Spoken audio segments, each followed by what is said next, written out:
राधे कृष्ण दोस्तों, आज मैं आपको बताने जा रही हूँ देव ऋषि नारद जी के बारे में। क्योंकि आज 17 मई को देवर्षि नारद जयंती भी है, तो चलिए आपको बताती हूँ देव व पृथ्वी लोक के सेतु नारद जी के बारे में। नारद को देवताओं का ऋषि माना जाता है। वह सदैव लोक कल्याण के प्रचार और प्रसार को अविरल गति से प्रवाहित करने वाले ऋषि हैं। शास्त्रों के अनुसार सृष्टि में एक लोक से दूसरे लोक में विचरण करते हुए नारद मुनि सभी के कष्टों को प्रभु के समक्ष रखते हैं। देवर्षि नारद देव और दैत्यों सभी के पूजनीय हैं। नारद मुनि का वाद्य वीणा है। इस वीणा से वह सदैव नारायण का गुणगान करते हैं। वे अनेक कलाओं और विद्याओं में निपुण हैं और त्रिकालदर्शी कहे जाते हैं। उन्हें शास्त्रों का रचयिता, आचार्य और वेदों का ज्ञाता भी माना गया है। उन्हें कठिन तपस्या से ब्रह्मर्षि पद प्राप्त हुआ था। नारद जी को महर्षि व्यास, महर्षि वाल्मीकि और महाज्ञानी शुकदेव का गुरु माना जाता है। संसार के कल्याण के लिए नारद मुनि के कई कार्यों का उल्लेख शास्त्रों में भी मिलता है। श्री लक्ष्मी जी का विवाह विष्णु जी के साथ होना, भगवान शिव का विवाह देवी पार्वती से संपन्न कराना, महादेव द्वारा जालंधर दैत्य का विनाश करवाना, वाल्मीकि को रामायण की रचना की प्रेरणा देना, व्यास जी से भागवत की रचना करवाना आदि कार्य उन्हीं के द्वारा संपन्न कराए गए हैं। देव ऋषि नारद भगवान विष्णु के परम भक्त हैं। श्री हरि को भी नारद अत्यंत प्रिय हैं।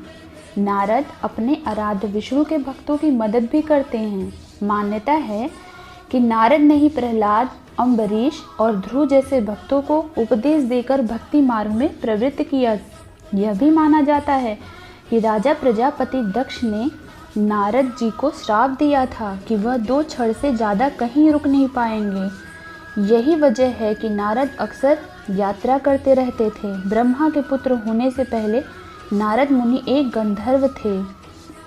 पौराणिक कथाओं के अनुसार अपने पूर्व जन्म में नारद उपबहर्ण नाम के गंधर्व थे। उन्हें अपने रूप पर बहुत ही घमंड था।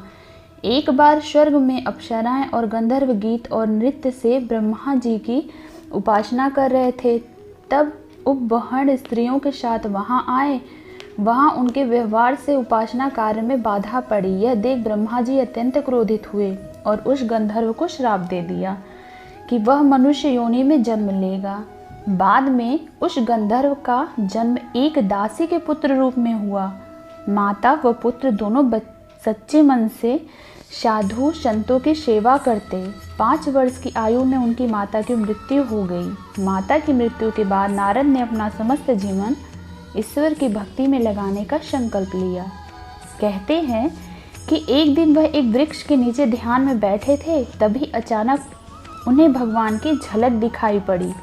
इस घटना के बाद उनके मन में ईश्वर को जानने और उनके दर्शन करने की इच्छा प्रबल हो गई। तभी अचानक आकाशवाणी हुई कि इस जन्म में उन्हें भगवान के दर्शन नहीं होंगे, बल्कि अगले जन्म में वह एक पार्षद के रूप में उन्हें पुनः प्राप्त कर सकेंगे।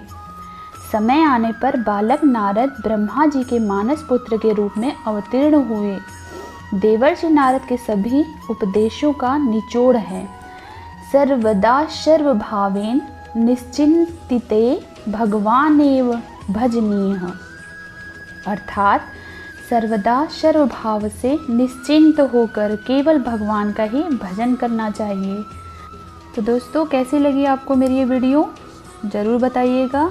अगर आपको मेरी ये स्टोरी अच्छी लगी हो तो प्लीज़ मेरे चैनल को सब्सक्राइब, लाइक करना मत भूलिएगा।